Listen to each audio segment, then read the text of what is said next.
Hello friends, स्वागत है आप सबका आपके अपने यूट्यूब चैनल पर। बिहार शिक्षक भर्ती 3.0 की शुरुआत हो चुकी है और इस क्रम में हम लोग जीके जीएस के आज सेट 2 को देखेंगे, जो इतिहास के महत्वपूर्ण प्रश्नों से संबंधित है। या 1857 से 1947 तक के महत्वपूर्ण हिस्ट्री के क्वेश्चंस को हम देखेंगे। तो बिना समय की गंवाएं आज के पहले प्रश्न को हम देखते हैं और शुरुआत करते हैं आज की क्लास की। कि 1885 में इंडियन नेशनल कांग्रेस, जिसे हम शॉर्ट में INC कहते हैं, क्या कहते हैं, INC, इंडियन नेशनल कांग्रेस की स्थापना किसकी पहल पर की गई थी? तो कब स्थापना हुई INC की, इंडियन नेशनल कांग्रेस की स्थापना कब हुई थी? 1885 में हुई थी। किसकी पहल पर हुई थी? तो देखते हैं, महात्मा गांधी, AO ह्यूम, गोपाल कृष्ण गोखले या फिर BC तिलक। तो किसकी पहल पर INC की स्थापना की गई थी? AO ह्यूम, जो कि एक अंग्रेज था, और इसकी पहल पर ही 1885 में इंडियन नेशनल कांग्रेस की स्थापना की गई थी। आगे बढ़ते हैं, देखते हैं अगले प्रश्न को। हमारा अगला प्रश्न है दूसरा, भारतीय राष्ट्रीय कांग्रेस का प्रथम अधिवेशन कब और कहां हुआ? यानी कि भारतीय राष्ट्रीय कांग्रेस का जो पहला, इंडियन नेशनल कांग्रेस का पहला अधिवेशन कब और कहां हुआ था? तो देखते हैं कब हुआ और कहां हुआ। दो प्रश्न है इसमें। 28 दिसंबर 1885 बम्बई में, 28 दिसंबर 1885 लखनऊ में, 25 दिसंबर 1885 सूरत में और 25 दिसंबर 1885 दिल्ली में। तो कहाँ पे हुआ था? INC की स्थापना सबसे पहले कब हुई थी? तो मैंने पिछले लेक्चर में भी बताया था यह प्रश्न कि ऑप्शन ए हमारा राइट आंसर है। 28 दिसंबर 1885 को INC की स्थापना होती है, भारतीय राष्ट्रीय कांग्रेस की स्थापना होती है। और इसके स्थापक कौन करते हैं? तो AO ह्यूम करता है, जो कि एक अंग्रेज था। और कहाँ पे इसका पहला अधिवेशन हुआ? तो बम्बई में। कहाँ पे हुआ था? बम्बई के ग्वालिया टैंक मैदान में। कहाँ पे हुआ था? तो बम्बई का जो ग्वालिया टैंक मैदान था वहीं पर, ठीक है, ग्वालिया टैंक में, मुंबई के ग्वालिया टैंक में हुआ। और WC बनर्जी कौन थे? तो WC बनर्जी इसके पहले अध्यक्ष बने थे। भारतीय राष्ट्रीय कांग्रेस के पहले अधिवेशन की अध्यक्षता भी किसने की? WC बनर्जी, व्योमेश चंद्र बनर्जी ने किया था। हुआ कहाँ पे था? बम्बई में, बम्बई के ग्वालिया टैंक में हुआ था 28 दिसंबर 1885 को। इस प्रश्न को याद रखेंगे अच्छे से। आगे बढ़ते हैं, देखते हैं तीसरे प्रश्न को। तीसरा प्रश्न है कि कांग्रेस के प्रथम अधिवेशन की अध्यक्षता किसके द्वारा की गई? देखिए प्रश्न भी आ गया कि कांग्रेस का पहला अधिवेशन तो कहाँ पे होता है? बम्बई में होता है। कहाँ पे होता है? मैं बार बार ये चीज़ें आपको याद करवाते रहूँगी ताकि आपको भूले नहीं। बम्बई में कब होता है? 28 दिसंबर 1885 को स्थापना होती है INC की। और इसी दिन बम्बई के ग्वालिया टैंक मैदान में पहली बार जो कांग्रेस का अधिवेशन आयोजित होता है। और इसमें अध्यक्षता किसने की थी? तो दादा भाई नेहरू, व्योमेश चंद्र बनर्जी, V राघवाचारी और FST मेहता, यानी कि फिरोज शाह मेहता। तो किसने किया था? व्योमेश चंद्र बनर्जी, यानी कि इन्हीं को हम शॉर्ट में WC बनर्जी कहते हैं। क्या कहते हैं? WC बनर्जी, इनको शॉर्ट में कहते हैं, ठीक है। इस प्रश्न को आप लोग याद रखेंगे। आगे बढ़ते हैं, देखते हैं अगले प्रश्न को। अगला प्रश्न हमारा है चौथा, आर्य समाज के संस्थापक कौन थे? यानी कि आर्य समाज की स्थापना किसने की थी? तो देखते हैं आर्य समाज की स्थापना किसने करी है। आर्य समाज की स्थापना बाल गंगाधर तिलक, राजा राम मोहन राय, दयानंद सरस्वती या स्वामी विवेकानंद। तो आर्य समाज की स्थापना की बात करें तो स्वामी दयानंद सरस्वती। किसने किया था?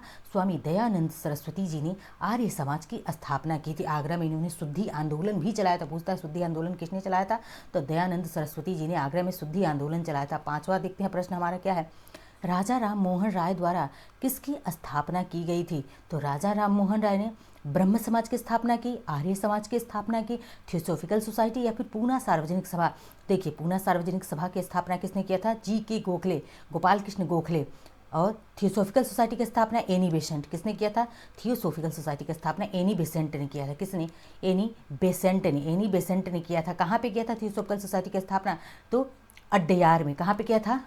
यह भी प्रश्न पूछा गया। अड्डयार में किया था इन्होंने, साउथ में, ठीक है, चेन्नई के अड्डयार में इन्होंने थियोसॉफिकल सोसाइटी की स्थापना किया था एनी बेसेंट ने। बात करें कि अभी हमने ऊपर वाले प्रश्न में, देखिए मैं दोनों प्रश्नों को एक साथ दिखा देती हूँ ताकि आपका कन्फ्यूजन दूर हो जाए। आर्य समाज के संस्थापक किसने? दयानंद सरस्वती। क्योंकि आर्य लोग कैसे थे? दयालु थे। उसे एक ट्रिक बना लीजिए, आर्य कैसे थे? दयालु थे, कभी भूलेंगे नहीं आप। या फिर आर्य लोगों की जुबान पर क्या होती है? सरस्वती विराजमान रहती हैं। और राजा राम मोहन राय ने किसकी स्थापना की? तो राजा राम मोहन राय ने ब्रह्म समाज की स्थापना की थी। किसकी स्थापना की थी?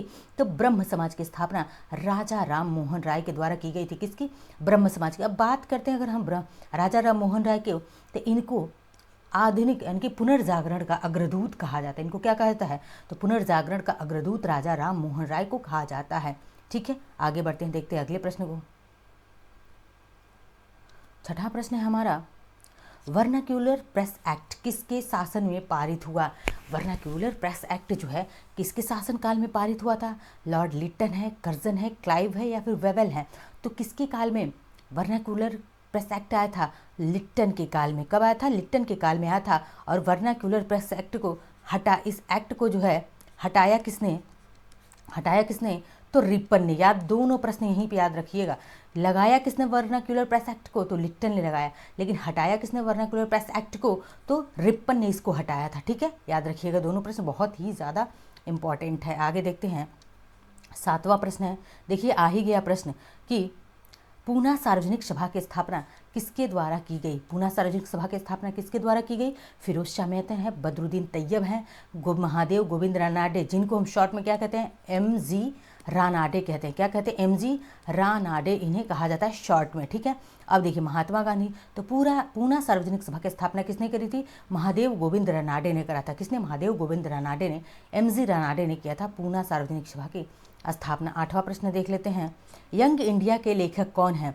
तो यंग इंडिया के लेखक कौन है? देखिए, बाल गंगाधर तिलक, सुभाष चंद्र बोस, लाला लाजपत राय या सुरेंद्र नाथ बनर्जी? तो यंग इंडिया नामक पत्रिका किसके द्वारा? लाला लाजपत राय के द्वारा लिखा गया था यंग इंडिया। BG तिलक के द्वारा क्या लिखा गया था? केसरी। क्या? केसरी और मराठा। केसरी और मराठा लिखा गया था। केसरी किस भाषा में था? तो यह मराठी भाषा में था। किस भाषा में था? केसरी पत्रिका मराठी। और यह मराठा किस भाषा में था?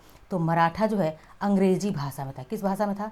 अंग्रेजी भाषा में था। यह भी पूछा गया। केसरी किसकी पत्रिका? BG तिलक की। मराठा किसकी है? BG तिलक की। केसरी किस भाषा में है? तो मराठी भाषा में है। मराठा किस भाषा में है? तो अंग्रेजी भाषा में। इस प्रश्न को भी याद रखिएगा। 9वें प्रश्न को देखते हैं, इल्बर्ट विधेयक किस वायसराय के काल में पेश किया गया था? तो इल्बर्ट बिल विधेयक किस वायसराय के काल में पेश किया गया? कैनिंग है, रिपन है, लिट्टन है या फिर कर्जन है? तो इल्बर्ट बिल विधेयक की बात करें तो यह रिपन के समय, किसके समय? रिपन के समय पास किया गया। कैनिंग से संबंधित प्रश्न ऊपर आया था क्या? वर्नाक्यूलर प्रेस एक्ट लगाता है और रिपन ही क्या करता है? वर्नाक्यूलर प्रेस एक्ट को हटाता है। और इसी के काल में इल्बर्ट बिल विधेयक भी हुआ था। किसके काल में? तो रिपन के काल में। ठीक है, आगे बढ़ते हैं, देखते हैं अगले प्रश्न को। 10वें प्रश्न की तरफ देखते हैं, आज़ाद हिंद फौज का गठन किसके द्वारा किया गया था? तो आज़ाद हिंद फौज का गठन किसके द्वारा किया गया? सुरेंद्र नाथ बनर्जी, लाला लाजपत राय, सुभाष चंद्र बोस या फिर BG तिलक? तो आज़ाद हिंद फौज का गठन किसने किया था? सुभाष चंद्र बोस। दिल्ली चलो का नारा किसने दिया? दिल्ली चलो का नारा भी किसने दिया था? तो सुभाष चंद्र बोस ने। तुम मुझे खून दो, मैं तुम्हें आज़ादी दूंगा, किसने दिया था? सुभाष चंद्र बोस ने ही दिया हुआ था। और आज़ाद हिंद फौज का गठन किसने किया? सुभाष चंद्र बोस ने किया था। त्रिपुरी और हरिपुरा 2 अधिवेशनों का अध्यक्षता किसने करी थी? तो त्रिपुरी और किसकी? देखिए, त्रिपुरी और हरिपुरा इन 2 अधिवेशनों की अध्यक्षता भी किसने करी थी? सुभाष चंद्र बोस ने किया था। यह हरिपुरा कहाँ पे है? तो गुजरात में। हरिपुरा कहाँ पड़ता है? गुजरात में। त्रिपुरी कहाँ पे है? यह मध्य प्रदेश में है। और इन 2 अधिवेशनों की अध्यक्षता सुभाष चंद्र बोस जी के द्वारा की गई थी। पिछली क्लास में हमने इस प्रश्न को बहुत अच्छे से एक्सप्लेन किया था। 11वां प्रश्न है, ब्रिटिश इंडिया सोसाइटी की स्थापना किसके द्वारा की गई थी? तो ब्रिटिश इंडिया सोसाइटी की बात कर रहा है, किसके द्वारा की गई थी इसकी स्थापना? A.O. ह्यूम, सुरेंद्र नाथ बनर्जी, दादा भाई नौरोजी या फिर फिरोज शाह मेहता? तो ब्रिटिश इंडिया सोसाइटी की स्थापना दादा भाई नौरोजी के द्वारा की गई थी। इन्होंने कांग्रेस की 3 अधिवेशनों की 3 बार अध्यक्षता करी है। कितनी बार अध्यक्षता की थी INC की? तो INC की, इंडियन नेशनल कांग्रेस की 3 बार अध्यक्षता किया था इन्होंने। ठीक है, 3 बार अध्यक्षता दादा भाई नौरोजी ने कब किया? 1893 में किया, 1896 में किया और 1906 में किया। 3 बार इन्होंने 3 बार जो है कांग्रेस की अध्यक्षता करी। ये पूछा था प्रश्न। और सबसे ज़्यादा बार अगर देखा जाए तो जवाहरलाल नेहरू ने कितनी बार? JL नेहरू ने कितनी बार? 4 बार JL नेहरू ने किया था। ठीक है, जवाहरलाल नेहरू जी ने। लेकिन दादा भाई ने 3 बार। Great old man of India, यानी कि इन्हें भारत का जो है ओल्ड मैन कहा जाता है। ये सबसे बुजुर्ग व्यक्ति भारत के दादा भाई नौरोजी को कहा जाता है। सारे फैक्ट याद रखिएगा इनसे संबंधित। 12वां प्रश्न है, भारत सेवक समाज के संस्थापक कौन है? तो भारत सेवक समाज के संस्थापक गोपाल कृष्ण गोखले, दादा भाई नौरोजी, एनी बेसेंट या फिर सुरेंद्र नाथ बनर्जी? तो बात करें अगर हम भारत सेवक समाज की स्थापना की तो गोपाल कृष्ण गोखले यानी कि GK गोखले जी ने भारत सेवक समाज की स्थापना, वहाँ पे पूना सार्वजनिक सभा की स्थापना किसने किया था? तो पूना सार्वजनिक सभा की स्थापना महादेव गोविंद रानाडे ने किया था। ठीक है, आगे बढ़ते हैं 13वें प्रश्न की तरफ। भारत में उग्र राष्ट्रीयता के उदय का कारण क्या था? भारत में जो उग्र राष्ट्रीयता का मतलब क्या था? जो गरम दल थे, जो गरम दल वाले थे। क्या थे? गरम दल वाले थे। उग्र राष्ट्रीयता मतलब गरम दल से है। किससे है? गरम दल से। तो गरम दल के उदय का कारण क्या था? उदार दो दल थे, एक गरम दल था और एक का था नरम दल या फिर नरम दल, जिसे हम उदारवादी भी कहते थे। ठीक है, गरम दल को उग्र राष्ट्रवादी कहा जाता, नरम दल को उदारवादी कहा जाता था। तो कह रहा है कि उग्र राष्ट्रीयता के इस गरम दल के उत्पन्न होने का कारण ही क्या था? तो जो नरम दल वाले थे या फिर उदारवादी पद्धतियों में असंतोष था। बिल्कुल सही बात है। धार्मिक पुनरुत्थान और सांस्कृतिक नवजागरण, ये भी सही बात है। और उपनिवेशों में भारतीयों के साथ दुर्व्यवहार, ये तीनों कारण थे जिसके कारण गरम दल या फिर उग्र राष्ट्रीयता का उदय हुआ। ऑप्शन डी हमारा राइट आंसर है। और ये प्रश्न क्या है? मोस्ट इंपॉर्टेंट डाल लीजिए, क्योंकि बीपीएससी देखिए, बीपीएससी चूरन लेवल के प्रश्न नहीं पूछता है, बहुत ही डीप लेवल का प्रश्न पूछता है। तो प्रश्न बहुत इंपॉर्टेंट है, आप एक एक प्रश्न को बहुत अच्छे से क्लास में ही तैयार कर लीजिएगा। आगे बढ़ते हैं, देखते हैं 14वें प्रश्न को। 1905 में बंगाल का विभाजन किसके द्वारा किया गया? तो 1905 में बंगाल विभाजन कब होता है? 1905 में होता है। किसके द्वारा किया गया था? कैनिंग, कर्जन, वेबल या फिर लिट्टन? तो बंगाल विभाजन किसके द्वारा? कर्जन के द्वारा किया गया था। किसके द्वारा किया गया था? कर्जन के द्वारा बंगाल विभाजन किया गया था 1905 में। 15वां प्रश्न देख लेते हैं। उग्र राष्ट्रवादियों का साधन क्या था? जो उग्र राष्ट्रवादी थे या गरम दल वाले थे, उनका साधन क्या था?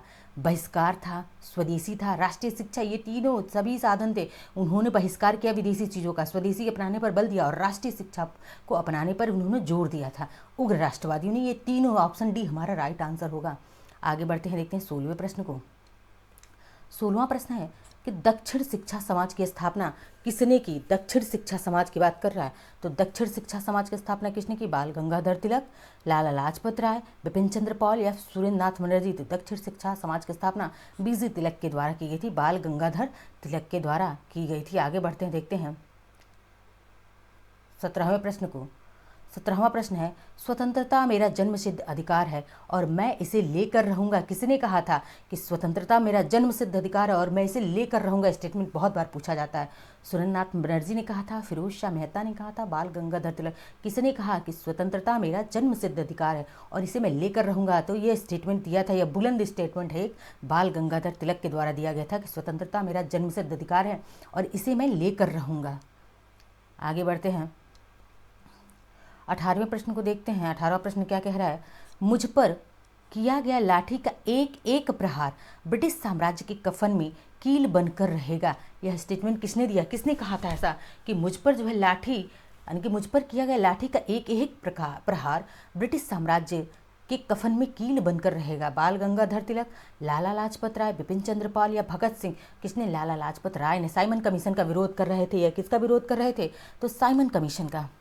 साइमन गोमेक का नारा भी दिया था इन्होंने, साइमन कमीशन। ठीक है, साइमन कमीशन का विरोध करते समय, साइमन कमीशन का विरोध कर रहे थे और उसी समय जो है इनके सर पे चोट लगी थी। ठीक है, साइमन कमीशन के समय विरोध करते समय इनके सर पे चोट लगी और इनकी मृत्यु हो गई। और जब चोट लगी थी तभी कहा था इन्होंने कि मुझ पर किया गया लाठी का एक एक प्रहार ब्रिटिश साम्राज्य के कफन में क्या बनकर? कील बनकर रहेगा। ठीक है, आगे बढ़ते हैं, देखते हैं अगले प्रश्न को। 19वां प्रश्न है, अमेरिका में गदर पार्टी की स्थापना किसके द्वारा की गई थी? तो प्रश्न एक और प्रश्न भी बन जा रहा है कि गदर पार्टी की स्थापना कहाँ की गई? अमेरिका में, और भी अमेरिका के कहाँ पे? सैन फ्रांसिस्को में। सैन फ्रांसिस्को है कहाँ पे? नॉर्थ अमेरिका में है, उत्तरी अमेरिका में। ये भी याद रखिएगा क्योंकि प्रश्न वो भी पूछा गया है। तो सैन फ्रांसिस्को में कब होता है गदर पार्टी की स्थापना? 1913 में। ठीक है, अब किसके द्वारा की गई देख लेते हैं। लाला हरदयाल, भाई परमानंद, चंपाकरण पिल्लई या फिर श्यामजी कृष्ण वर्मा? तो यह तो श्यामजी कृष्ण वर्मा किससे? लंदन से संबंधित है, लंदन में थे। ठीक है, लेकिन अगर अमेरिका में या सैन फ्रांसिस्को में 1913 में गदर पार्टी की स्थापना लाला हरदयाल के द्वारा की गई थी। यह भी प्रश्न इंपॉर्टेंट है, याद रखिएगा। देखिए, एक प्रश्न से 3-3, 4-4 प्रश्न निकल करके आ रहे हैं। तो मतलब कहने के लिए प्रश्न एक है, लेकिन बहुत सारे यहाँ पे एक्सप्लेनेशन से बहुत सारे आपको क्वेश्चन और करवाए जा रहे हैं। 20वां प्रश्न है, कांग्रेस के उदारवादी व उग्रवादी नेताओं में वास्तविक रूप में विभाजन किस अधिवेशन में हो गया? यानी कि गरम दल नरम दल की बात कर रहा है। उदारवादी मतलब नरम दल, मैं यहाँ बार बार लिखते जा रही हूँ क्योंकि ये एक टर्म भी पूछा गया है। और उग्रवाद मतलब गरम दल, गरम दल। ठीक है, तो गरम दल या नरम दल या फिर बात करें उदारवादी और उग्रवादी नेताओं में विभाजन कब हुआ था? तो बम्बई अधिवेशन में, सूरत अधिवेशन में, कलकत्ता अधिवेशन में या पूना अधिवेशन में? तो कब हुआ था? सूरत अधिवेशन में हुआ था। कब हुआ था? साथ में सूरत अधिवेशन होता है और इसी समय गरम दल नरम दल में क्या होता है, विभाजन हो जाता है। इसकी अध्यक्षता किसने करी थी, तो रास बिहारी बोस जी ने इसकी अध्यक्षता करी थी। यह भी प्रश्न पूछा गया है। कब हुआ सूरत विभाजन, 1907 में। अध्यक्षता किसने करी, रास बिहारी बोस ने। और यही पे सूरत में क्या हुआ, गरम दल नरम दल में क्या हो गया, विभाजन हो गया था। आगे बढ़ते हैं, देखते हैं अगले प्रश्न को। 21वां प्रश्न है, अप्रैल 1920 में दिल्ली की केंद्रीय असेंबली में बम फेंकने वाले क्रांतिकारी नेता कौन थे, तो दिल्ली की केंद्रीय असेंबली में यानी कि लेजिस्लेटिव असेंबली में, दिल्ली की लेजिस्लेटिव असेंबली में बम कब फेंका गया, अप्रैल 1920 में फेंका गया। और किसने फेंका, सरदार भगत सिंह, सुभाष चंद्र बोस, चंद्रशेखर आज़ाद, यशपाल। किसने फेंका साहब, भगत सिंह ने। किसने, सरदार भगत सिंह। इनके साथ एक और थे, बहुत नाम पूछा जाता है दोनों का, बटुकेश्वर दत्त। कौन थे, तो बटुकेश्वर दत्त। इन दोनों को एकदम अच्छे से आप याद रखिएगा, क्योंकि असेंबली में बम फेंकने से दो ही लोग संबंधित थे। कौन, सरदार भगत सिंह थे और बटुकेश्वर दत्त थे। ठीक है, ऑप्शन ए हमारा राइट आंसर है। आगे बढ़ते हैं, देखते हैं अगले प्रश्न को। 22वां प्रश्न है हमारा, क्रांतिकारी आंदोलन को तात्कालिक असफलता का कारण क्या था, यानी कि जो क्रांतिकारी आंदोलन हुआ उसकी तात्कालिक असफलता का कारण क्या हो गया। केंद्रीय संगठन का अभाव, ब्रिटिश सरकार की ओर से कठोर दमन की नीति और उच्च मध्यम वर्ग की सहानुभूति का अभाव, ये तीनों फैक्टर थे जिसके कारण क्रांतिकारी आंदोलन असफल हो गए थे। ऑप्शन डी हमारा क्या है, राइट आंसर है। देखिए प्रश्न बहुत लेवल के हैं, बहुत ही मतलब बीपीएससी जिस लेवल के प्रश्न पूछती है उस लेवल के प्रश्न हैं। आगे देखते हैं 23वां प्रश्न, कांग्रेस के उदारवादी और उग्रवादी नेताओं में पुनः मेल कब हुआ, किस अधिवेशन में हुआ। बट कब गए थे, कब अलग हुए, तो 1907 में। कब अलग हो गए थे दोनों, 1907 में सूरत अधिवेशन में। किसमें, सूरत अधिवेशन में अलग हो गए। लेकिन इन दोनों के बीच पैचअप कब हो जाता है, तो इन दोनों के बीच 1916। ऑप्शन ही हमारा राइट आंसर है। 1916 में लखनऊ अधिवेशन होता है और इस समय गरम दल नरम दल दोनों क्या जाते हैं, मिल जाते हैं। अध्यक्षता किसने करी थी इस लखनऊ अधिवेशन की 1916 में, तो अंबिका चरण मजूमदार। नाम यह पूछा गया है इसलिए मैं लिखवाते जा रही हूँ। ठीक है, ये सारे एक्सपीरियंस पूछा गया कि लखनऊ अधिवेशन की अध्यक्षता किसने करी थी, अंबिका चरण मजूमदार जी ने। कब करी थी, 1916 में हुआ था अधिवेशन। और इस समय क्या हो, कौन सी घटना हुई, कौन सा इवेंट घटा, तो उदारवादी और उग्रवादी नेता या फिर गरम दल और नरम दल में क्या हो गया था, पैचअप हो गया था, दोनों मिल गए थे। ठीक है, आगे बढ़ते हैं, देखते हैं। अब देखिए लखनऊ समझौता, कांग्रेस लीग समझौता कब हुआ, तो लखनऊ समझौता कब हुआ था, 1916 में हुआ था, जहाँ पे कांग्रेस और लीग भी क्या हो गए थे, मिल गए थे। आगे बढ़ते हैं, देखते हैं अगले प्रश्न को। 25वां प्रश्न है हमारा कि भारत में होम रूल आंदोलन का नेतृत्व किसके द्वारा किया गया था।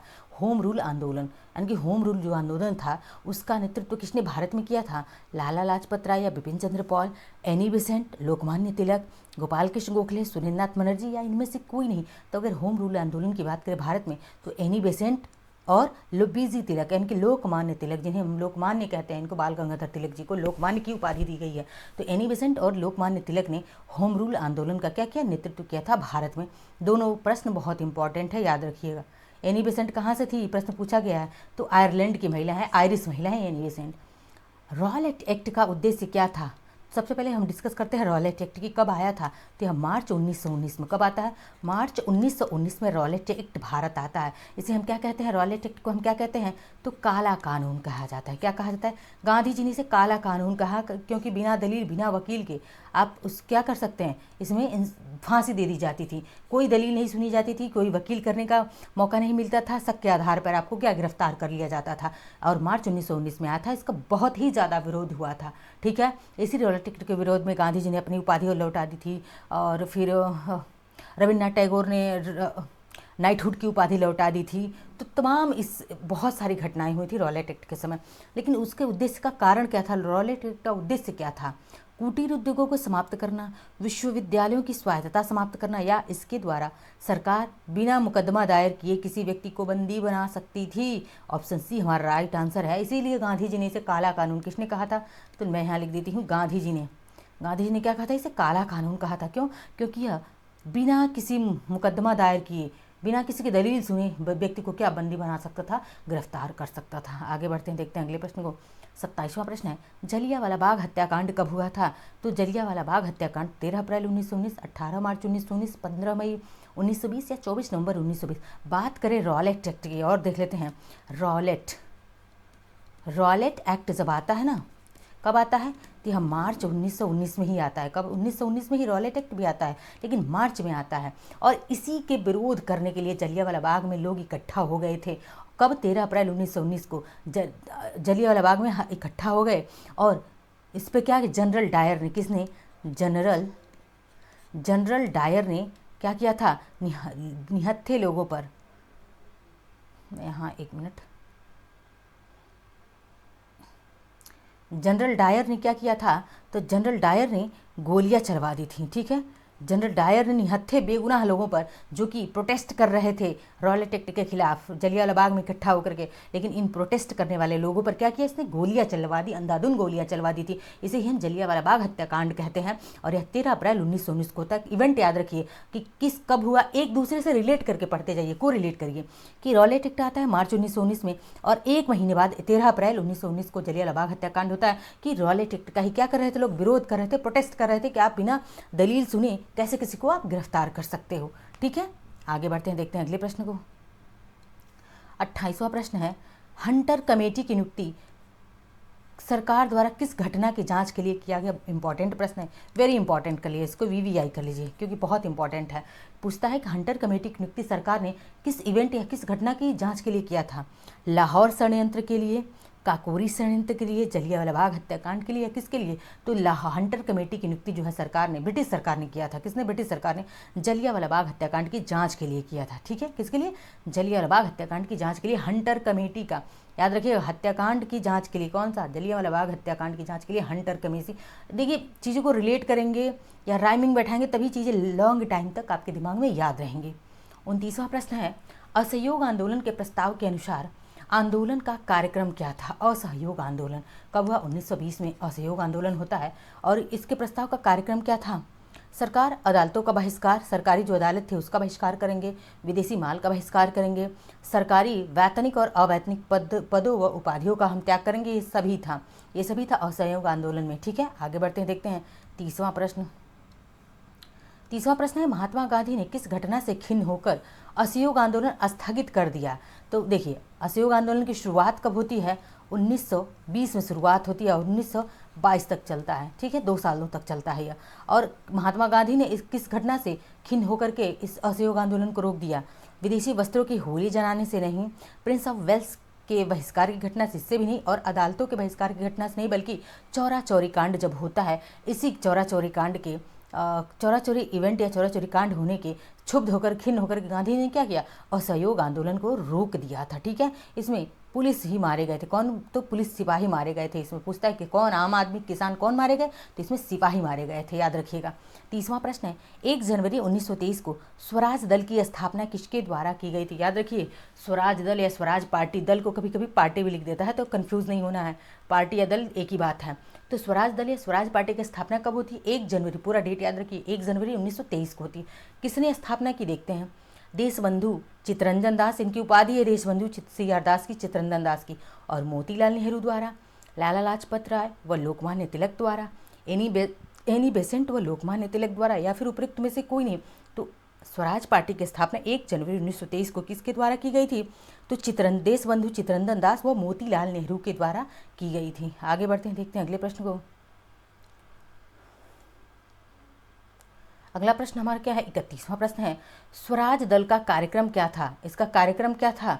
बजट को रद्द करना, नौकरशाही को शक्तिशाली बनाने वाले प्रस्तावों का विरोध करना, या समस्त प्रभावी स्थानों पदों पर अधिकार करना। तो क्या था स्वराज दल का कार्यक्रम? क्या था? यह सभी कार्यक्रम था कि बजट को रद्द करना है, नौकरशाही को शक्तिशाली बनाने वाले प्रस्तावों का विरोध करना है, और समस्त प्रभावी पदों पर अधिकार करना है। ठीक है, आगे बढ़ते हैं। आपको 1 जनवरी 1923 को स्वराज दल की स्थापना चित्तरंजन दास और किसने किया था? मोतीलाल नेहरू ने किया था। ये प्रश्न याद रखिएगा। 32वां प्रश्न है, साइमन कमीशन भारत कब आया? तो साइमन कमीशन भारत कब आता है? फरवरी 1928 में, मार्च 1928 में, फरवरी 1929 में, या मार्च 1929 में? पूरा डेट याद रखना बहुत ज़रूरी है।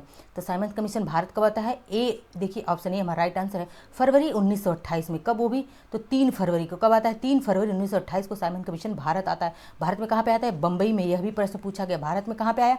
तो बम्बई में आया था सबसे पहली बार। लेकिन इसका गठन कब होता है? साइमन कमीशन के अगर गठन पूछता है, 2 प्रश्न पूछते आते हैं। साइमन कमीशन का गठन कब हुआ था?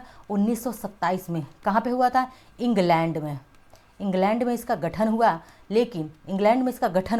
लेकिन भारत कब आता है देखिए पूछा गया, तो 3 फरवरी 1928 को बम्बई में आता है या भारत आता है। इसे साइमन कमीशन को और भी फैक्ट जान लीजिए। साइमन कमीशन को और किस नाम से बुलाते हैं, तो इसको व्हाइट मैन कमीशन कहा जाता है। क्या कहा जाता है? व्हाइट मैन कमीशन कहा जाता है। क्यों कहा जाता है? क्योंकि इसमें जो यह 7 सदस्य थे। कितने सदस्य थे? 7 सदस्य थे। और इन सातों के सातों सदस्य कैसे थे? अंग्रेज थे यानी कि ब्रिटिश थे। इसीलिए इसमें एक भी इंडियन नहीं था। पूछता है साइमन कमीशन में एक भी इंडियन था, तो एक भी इंडियन नहीं थे, बल्कि सातों के सातों सदस्य क्या थे? अंग्रेज थे। इसीलिए इसे व्हाइट मैन कमीशन कहा जाता है, साइमन कमीशन का। और इसी का विरोध करते हुए लाला लाजपत राय के सिर पर चोट लगी और उनकी क्या हो गई? मृत्यु हो गई। और तभी स्टेटमेंट दिया था उन्होंने कि मेरे सिर पर लाठी की जो है लाठी क्या होगा? तो ब्रिटिश कफन के ताबूत में जो कील का काम करेगा। किसने कहा था? तो ये लाला लाजपत राय ने ही कहा था इसी समय। 33वां प्रश्न है 7 सदस्यीय। देखिए दे दिया प्रश्न में कि 7 सदस्यीय साइमन कमीशन के कितने सदस्य भारतीय थे। देखिए इंपॉर्टेंट प्रश्न है, कितने सदस्य थे? 1, 2, 3 या फिर एक भी सदस्य भारतीय नहीं था। यही एक भी सदस्य भारतीय नहीं था, इसीलिए तो इसका विरोध किया जा रहा था कि एक भी सदस्य भारतीय नहीं है। तो फिर अगर भारतीयों के लिए आप कानून बनाने के लिए आ रहे हो, भारतीयों के लिए आप कुछ रिपोर्ट दोगे, तो उसमें एक भी सदस्य तो भारतीय होना चाहिए, नहीं तो फिर रिपोर्ट कैसी होगी? बायसनेस होगा रिपोर्ट में। तो इसीलिए यहाँ पे 7 सदस्य क्या थे साइमन कमीशन में? तो अंग्रेज थे, ब्रिटिश थे, इसीलिए इसका विरोध किया जा रहा था, क्योंकि इसमें कोई भी भारतीय नहीं था। ठीक है, याद रखिएगा, सारे फैक्ट आपको साइमन कमीशन से संबंधित यहाँ पे बता दिया गया है। अब देखते हैं 34वां प्रश्न, साइमन कमीशन द्वारा कौन सी सिफारिश की गई? तो साइमन कमीशन ने सिफारिश क्या किया था? कह रहे द्वैध शासन की समाप्ति और प्रांतीय स्वशासन की स्थापना, बृहद भारतीय परिषद की स्थापना और संघ शासन की स्थापना। तो इसने क्या किया था? इसने सभी सिफारिशें दी कि द्वैध शासन को समाप्ति करो और प्रांतीय स्वशासन लाओ, बृहद भारतीय परिषद की स्थापना करो और संघ शासन की क्या करो? स्थापना करो। साइमन कमीशन ने ये सारी सिफारिशें दी थी अपनी। अब देखते हैं 35वें प्रश्न को। हमारा 35वां प्रश्न क्या कहता है? 35वां प्रश्न है, यह रिपोर्ट रद्दी कागजों की ढेरी में रखने योग्य है। किसने कहा था रिपोर्ट को कि यह रिपोर्ट जो है रद्दी कागजों, किस रिपोर्ट को? तो साइमन कमीशन जो रिपोर्ट आई, इस रिपोर्ट को रद्दी कागजों की ढेरी में रखने योग्य किसने बताया?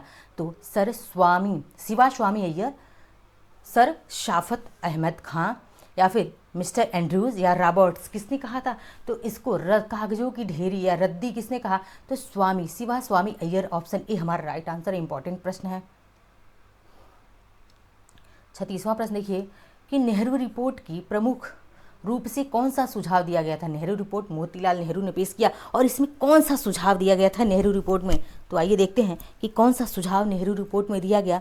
भारत को तुरंत औपनिवेशिक स्वराज प्रदान किया जाए, प्रांतों में उत्तरदायी शासन की स्थापना की जाए, केंद्र व प्रांतों के मध्य शक्ति का विभाजन, ये सभी सुझाव दिए गए थे नेहरू रिपोर्ट में। ठीक है,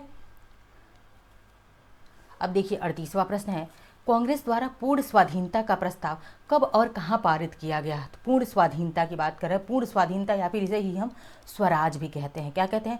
पूर्ण स्वराज या पूर्ण स्वाधीनता भी कहते हैं। 31 दिसंबर 1929 लाहौर अधिवेशन में, 28 दिसंबर 1928 को कलकत्ता अधिवेशन में, या 1922 गया अधिवेशन में, या उपयुक्त में से कोई नहीं। तो बात करें अगर पूर्ण स्वाधीनता की बात, 31 दिसंबर 1929 लाहौर अधिवेशन में किसने किया था? जवाहरलाल नेहरू ने। किसने?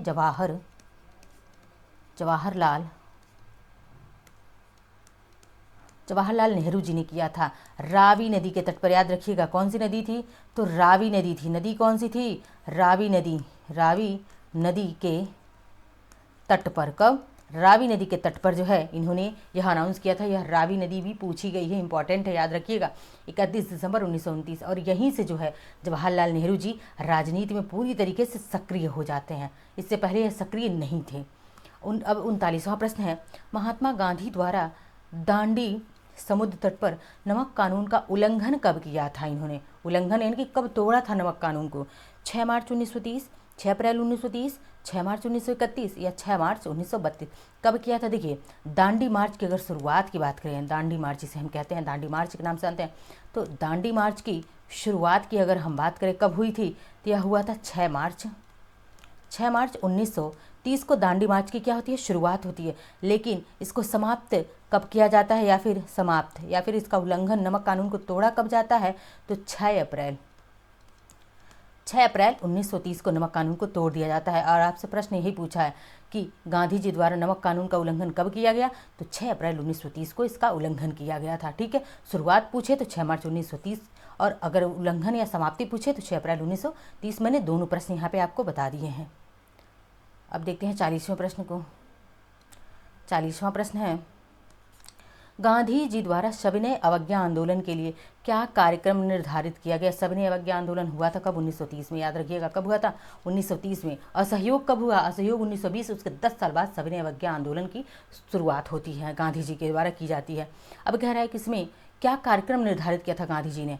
अगर गांव गांव को नमक बनाने के लिए निकल पड़ना चाहिए, बहनों को शराब, अफीम, विदेशी वस्त्रों की दुकानों पर धरना देना चाहिए, हिंदुओं को अस्पृश्यता का त्याग कर देना चाहिए, सारी चीज़ें उपयुक्त सभी, यानी कि ऑप्शन डी हमारा राइट है। इन सब की बात करी थी गांधी जी ने सविनय अवज्ञा आंदोलन में।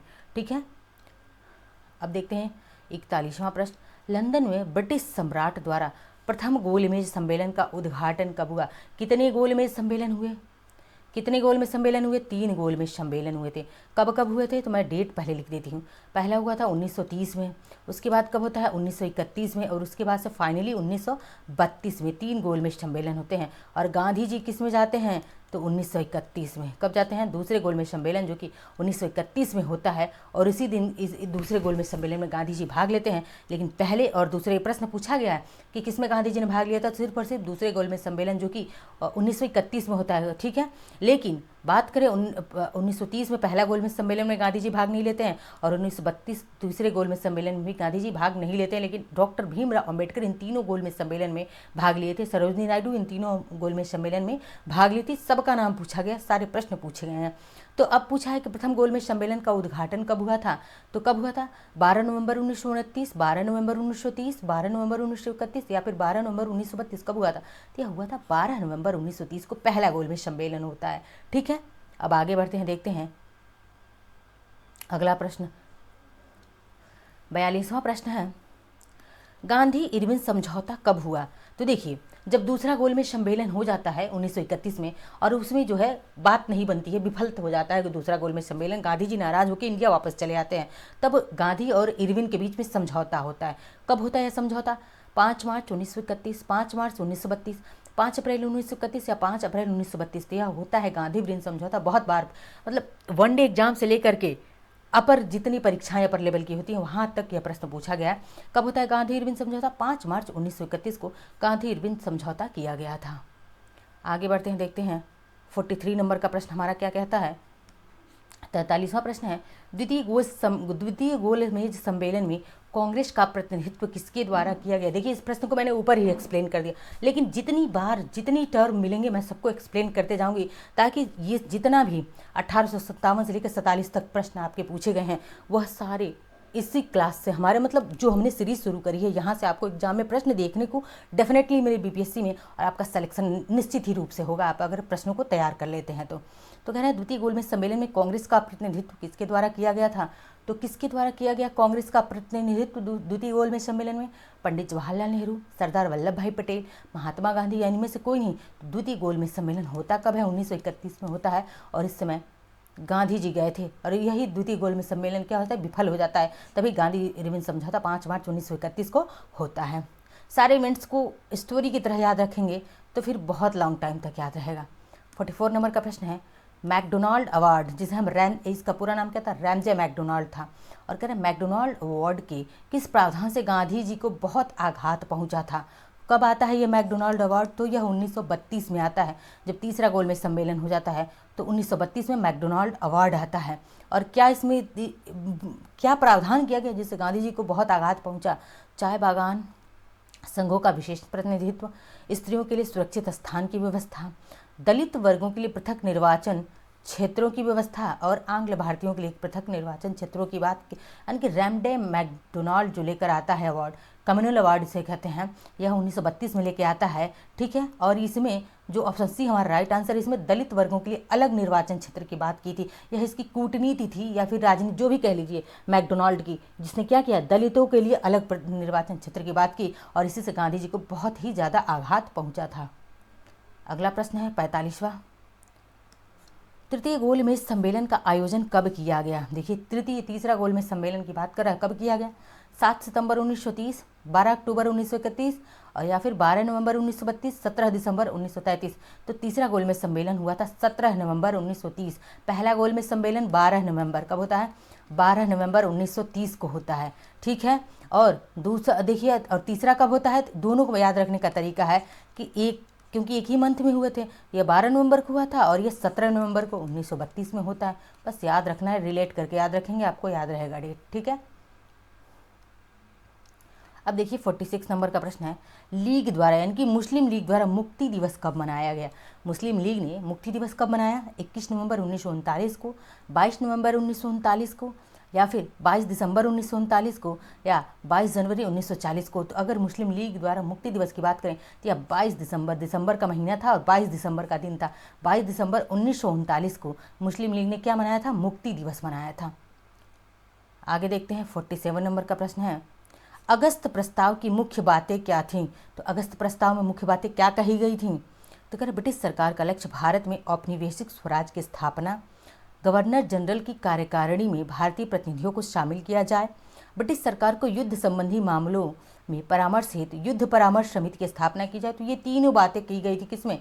अगस्त प्रस्ताव में। आगे देखते हैं अब क्या है, 48 नंबर का प्रश्न है कि क्रिप्स को भारत भेजने के लिए उत्तरदायी कारण क्या था? तो क्रिप्स मिशन की बात करें अगर, क्रिप्स मिशन भारत कब आता है? तो यहाँ पे लिखती हूँ मैं, क्रिप्स मिशन भारत कब आता है? या 1942 में। कब आता है भारत क्रिप्स मिशन? 1942 में भारत आता है यह क्रिप्स मिशन। अगस्त प्रस्ताव जब फेल हो जाता है तब क्रिप्स मिशन को भारत, या कितने सदस्य थे इसमें? 3 सदस्य थे। कितने? 3 सदस्य थे और ये इसमें भी तीनों अंग्रेज थे। क्रिप्स मिशन को भारत भेजने के लिए उत्तरदायी कारण क्या था? ब्रिटेन पर मित्र राष्ट्रों का दबाव, गांधी जी के नेतृत्व में कांग्रेस का दृढ़ दृष्टिकोण और युद्ध की बिगड़ती हुई स्थिति और जापानी संकट, ये तीनों कारण क्या थे? सभी कारण थे क्रिप्स मिशन को भारत भेजने के लिए। कब आया? 1942 में आया था क्रिप्स मिशन। आगे देखते हैं 49 नंबर का प्रश्न, अखिल भारतीय कांग्रेस अधिवेशन में भारत छोड़ो प्रस्ताव कब पारित किया गया? अखिल भारतीय कांग्रेस के अधिवेशन में भारत छोड़ो का प्रस्ताव कब पारित किया गया? 8 अगस्त 1942, 8 सितंबर 1942, 8 अगस्त 1943 या 8 अगस्त 1944। तो अगर हम बात करें कि भारत छोड़ो का प्रस्ताव कब पारित किया गया, 8 अगस्त 1942 को भारत छोड़ो का प्रस्ताव पारित हुआ। और शुरुआत कब उससे हो जाती है?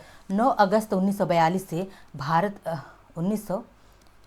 9 अगस्त 1942 से भारत छोड़ो आंदोलन की शुरुआत हो जाती है। और इसी दिन जो है गांधी जी को, ठीक है, गांधी जी को, राजेंद्र प्रसाद जी को, सरोजिनी नायडू को, गांधी जी को कहाँ पे? गांधी जी को जो है आगा खा पैलेस में। कहाँ पे? आगा खा पैलेस में, पूना का जो आगा खा पैलेस था वहाँ पे। और सरोजिनी नायडू को वहाँ पे क्या कर दिया? अरेस्ट कर लिया गया था, ठीक है। तो अरेस्ट कर लिया गया था जैसे गांधी जी को, जवाहरलाल नेहरू को, और फिर राजेंद्र प्रसाद जी को, सरोजिनी नायडू को, इन सबको अरेस्ट कर लिया गया था भारत छोड़ो आंदोलन के समय। यह भी प्रश्न पूछता है कब? 9 अगस्त को गिरफ्तार किया गया था इन लोगों को। अब देखिए आज का अंतिम प्रश्न है 50वां प्रश्न कि भारत छोड़ो आंदोलन का कारण क्या था? जो भारत छोड़ो आंदोलन हुआ उसका कारण क्या था? क्रिप्स मिशन की असफलता और निराशा व व्यग्रता का वातावरण, बर्मा में भारतीयों के प्रति अमानवीय व्यवहार और शोचनीय आर्थिक स्थिति और शासन में अविश्वास, यानी कि ये सभी कारण थे जो भारत छोड़ो आंदोलन के कारण हुए थे, ठीक है। यानी कि जो क्रिप्स मिशन 1942 में आता है वो असफल हो जाता है। और फिर बर्मा, जो कि बर्मा क्या है, आज वर्तमान में हम बर्मा को किस नाम से जानते हैं? म्यांमार के नाम से जानते हैं। और इसी म्यांमार में भारतीयों के प्रति अमानवीय व्यवहार किया जा रहा था उस समय। और फिर जो उस समय हमारी इकोनॉमिकल कंडीशन भी क्या थी? ठीक नहीं थी। और फिर शासन में हम अविश्वास तो हमारा था ही, क्योंकि शासन में ब्रिटिश बैठे थे। ये सभी कारण थे भारत छोड़ो आंदोलन के, ठीक है। तो यह आज के टॉप मोस्ट क्या है? टॉप मोस्ट हमारे 50 प्रश्न थे। कहाँ से कहाँ तक? 1857 से लेकर के 1947 तक। अभी आगे इसकी 2 सीरीज आपको क्या मिलेगी? 2 सीरीज और मिलेगी 50 प्रश्न की। कुल 150 प्रश्न करवाए जाएंगे। कितने? कुल 150 प्रश्नों की सीरीज रहेगी। 1857 से लेकर 47 में पूरा कवर हो जाएगा। तो 2 क्लास और इसके मिलेंगे। क्लास पसंद आए तो लाइक शेयर सब्सक्राइब कमेंट करते रहिए। मिलते हैं अगले लेक्चर में। धन्यवाद।